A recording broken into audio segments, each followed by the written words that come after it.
Hello, everyone. We're back with our episode 4 of we're going to call this the end of summer series wrap up. I'm here with Jim Cedrell, golf course superintendent. We're going to go through a couple things here today. We're recording this on Wednesday, October 2nd. Beautiful fall day. The wind's starting to blow. That's why we're indoors. We were planning to do this at the new short game area, but a little windy over there this afternoon. We're going to look at some accomplishments by Jim and his staff this year, as well as really a thorough explanation now that the short game area is nearly complete with Jim, and then what's on the radar for next year as well as long term. There's some important information that we'll be sharing with you in regards to some large upcoming projects here in the next 5 to 8 years. So we'll look back with Jim. Jim, I look back fiscal year wise, we started November 1st of 2023, and there's 3 or 4 things that really stick out to me that you and your team, as well as some outside contractors, accomplished. Was the first would be the number 8 pond restoration. Mm-hmm. That was a big undertaking. That's been on the list for a long time. We're able to get that accomplished. With Carmel Hyperion, the new practice green on the west end. That was another project that we started midsummer, and then just recently completed the new short game area. That really turned out really nice, and I know you're going to elaborate on that here in a minute.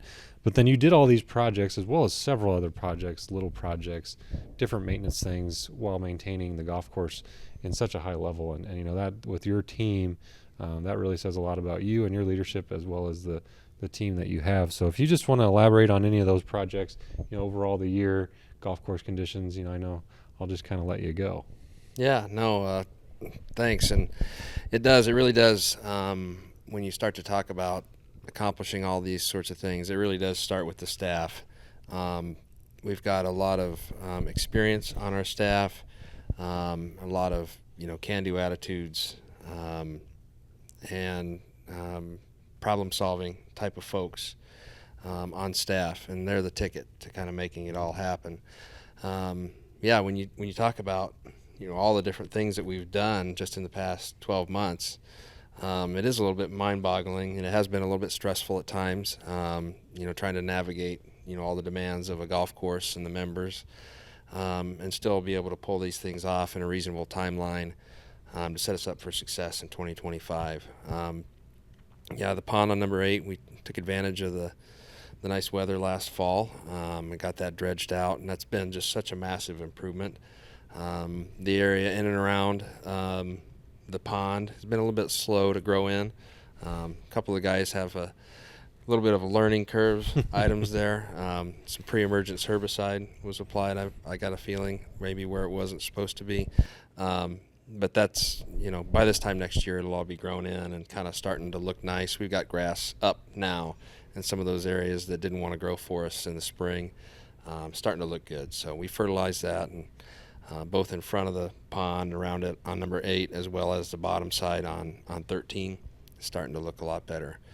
The back side of the pond, those native areas, those prairie areas, those will be, those are a 2 or 3 year process of mowing and that sort of stuff before you really start to get the big, tall, blue stem type grasses to take over. So that'll be a bit of a work in progress for a while, but eventually it'll kind of come into its own, and the backside at least will look like it did before. But I intend to keep the pond itself clear and devoid of cattails and weeds and that sort of stuff, so you have that nice visual all the way around, from the black tee all the way to the red tee, all the way through the hole. So it should be a nice tee shot for a lot of years. It was nice to get that done and get a head start on the year. I was glad that we weren't trying to tackle that, as well as open the golf course in the spring and start in on our projects. The west end, of the driving range, we seeded those tees. Would have been September 27th, so would have been basically a year ago from right now, last fiscal year. Those are in really good shape, a little firm this year. We didn't have any thatch, years and years of turf growth to have much of a cushion. But you'll start to see that get softer and softer as the years go on. Well, you just aerified and overseeded that, didn't you, this week? Yep, we aerated it and overseeded it, and we'll still use it on the nicer days, busier days. We'll allow golf to, or practice, off of that tee. We will use the mats more and more as we get later into the year, but those are such a massive improvement of what we had before. So that's great. The practice green, that one we were being fought by the weather. Think about it. We had, gosh, it's like 20 inches of rain in May and into June, and we just had a hard time, finding dry stretches that we could get over there and work. And so that the seeding of that green got pushed back, the better part of a month, mostly due to weather. And then wash out, and then you'd seed it again and wash out. Yep. Challenges. Yep. So that was tough, but it's come a long way. We're mowing it shorter and shorter all the time, brushing it to stand those leaf blades up and mow them off. We're approaching 1/8 of an inch, which by the end of the season, we'll probably have the golf course right around 1/8 of an inch. So here into October and into November, should start to see that height and the greens on the course being mowed at the same height. So I'm excited to see that one. Do you think we'll open that putting green? I'd like to cut a couple cups in it before the season's out, just to give folks the opportunity. They've been check it out. They've been so patient. Right. Yeah, and eventually I'll get a turnaround or a parking area installed next to that green. It'll really help with traffic, making the turn as they come down the hill from from the tunnel. So looking forward to that. And as if that wasn't enough of an accomplishment, we've done a lot of rounds. Course is a little tired. You can tell that we've had, pushing on 25,000 rounds or whatever it is so far this year. It's been a lot, but the guys have really delivered day in, day out, showing up every day and doing all the little things that have to be done. And this fall, delivering on the East End promise. If you haven't seen the pictures, I encourage you just to drive back there. Don't go driving all over the new sod and all that sort of stuff, but it's going to be just a massive improvement over what we had before. Really, really proud of what they've accomplished over there. That really turned out to be something that, like Jim said, if you haven't been over there, get over there and take a look, especially now with that. You seeded that green, and we sodded with bluegrass, and then with our bentgrass nursery at the range, all the chipping areas. But then the green, you seeded that, and you had germination, 3 days later? 3 to 4 days? Yeah, we were fortunate to have some, nice, hot, humid days there. It made for kind of miserable work while we were doing that. But I'd rather have, that sort of stuff and dusty conditions than fighting the muddy conditions that we did in the spring. Mm-hmm. What else is left to do over there? We'll put bunker sand in those bunkers. Right now we're just laying off, letting the sod root down. We'll probably come back later in the fall once things start to firm up, maybe when the ground's even frozen, and install the bunker sand.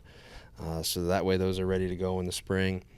Actually, right now today, the practice tee itself, there will be a tee back there, mostly for lessons, but occasionally we'll let the members hit back there. That's getting sodded.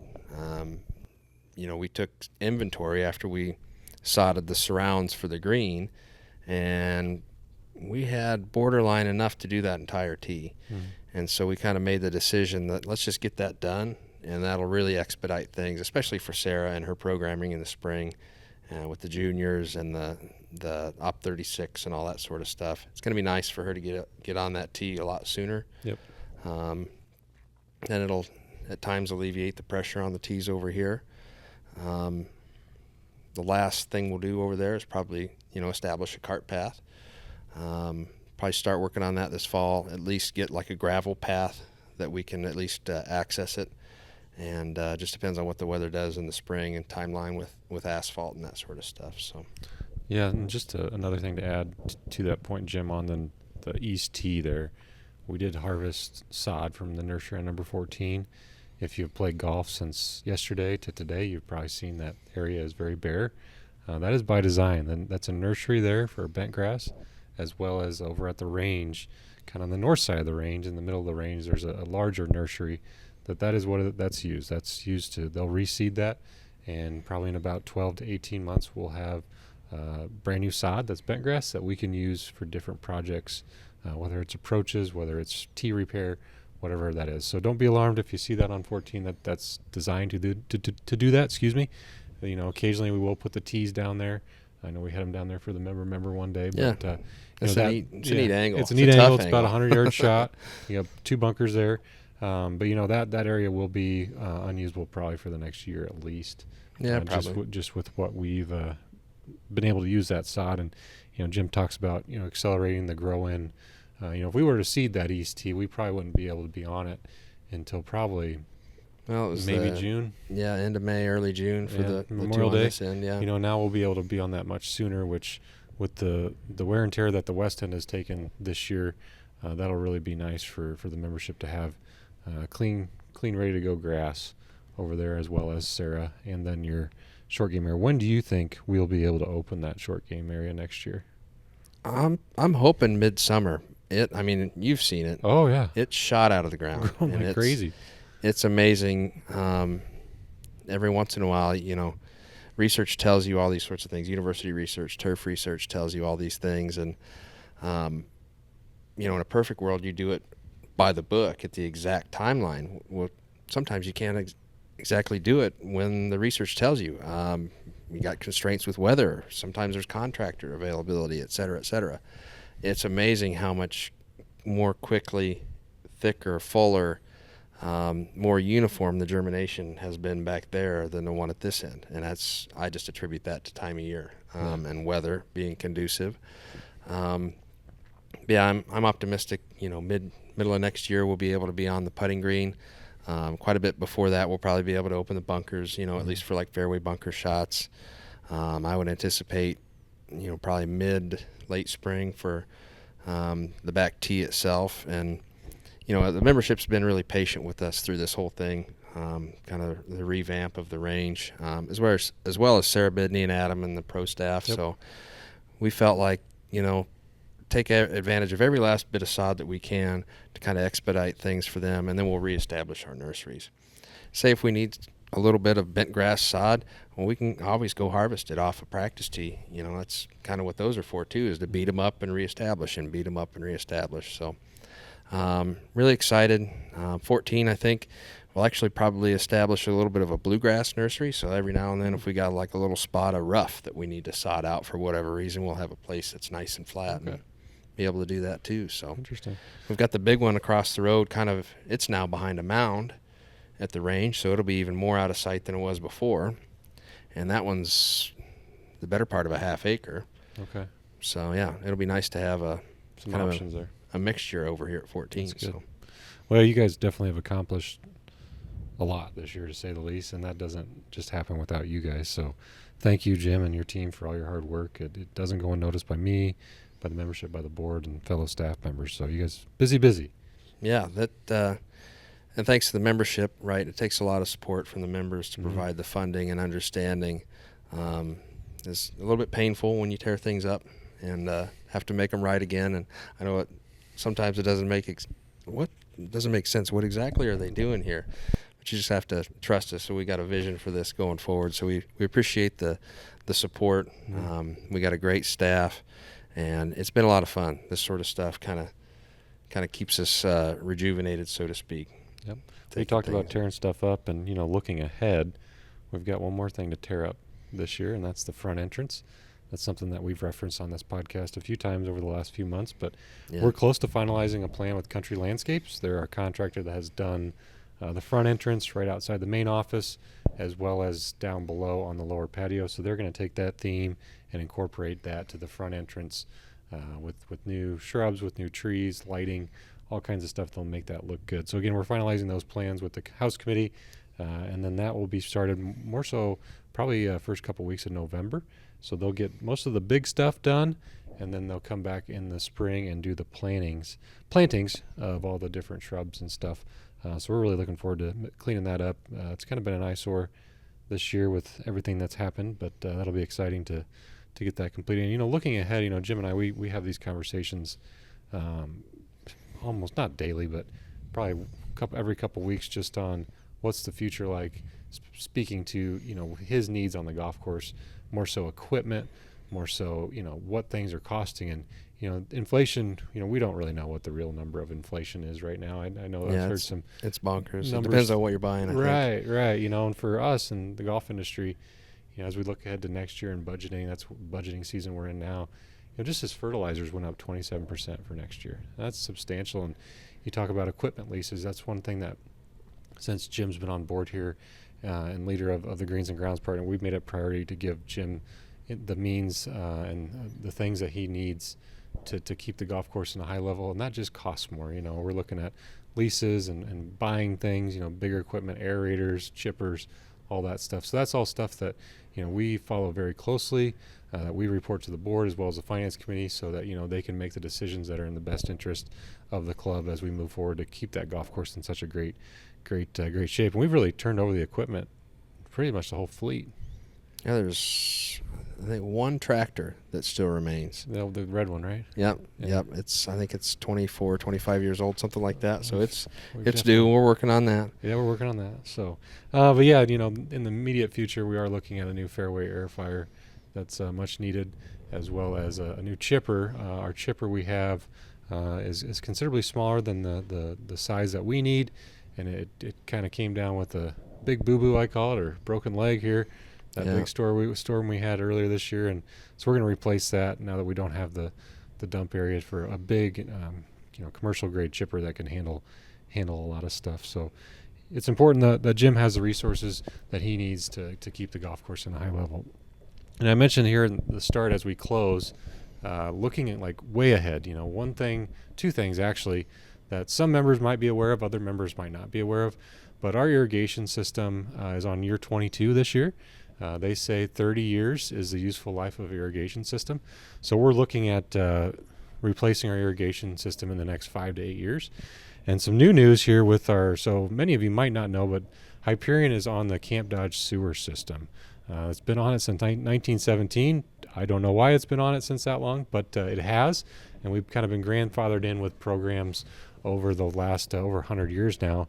But there's some new federal regulations that have come up that aren't going to allow us to stay on that sewer system. But fortunately, we've been able to work out an agreement with Camp Dodge that'll extend our current agreement through October 31st of 2032. So with the sewer project as well as the irrigation getting off the sewer and going to Johnson City Sewer, we'll probably be able to accomplish those at the same time, which is a really big benefit for us as we look at funding that. Those are two big ticket items, but the board, as well as myself and Jim and other senior staff members that involve heavily in the financials, we're preparing for that right now, and we really think it's important to put money away every year, $100,000 to $200,000 to $300,000 a year, so that we can be in a position where we can pay for those items when they do come up here in the next 5 to 8 years. So I just want to point that out. I know there's been some comments through the membership about, well, I heard we have to get off the Camp Dodge sewer system next year. Well, that's not true. We were able to work out an agreement that they were great neighbors to work with. They'll continue to be great neighbors, but through 2032 we're on that.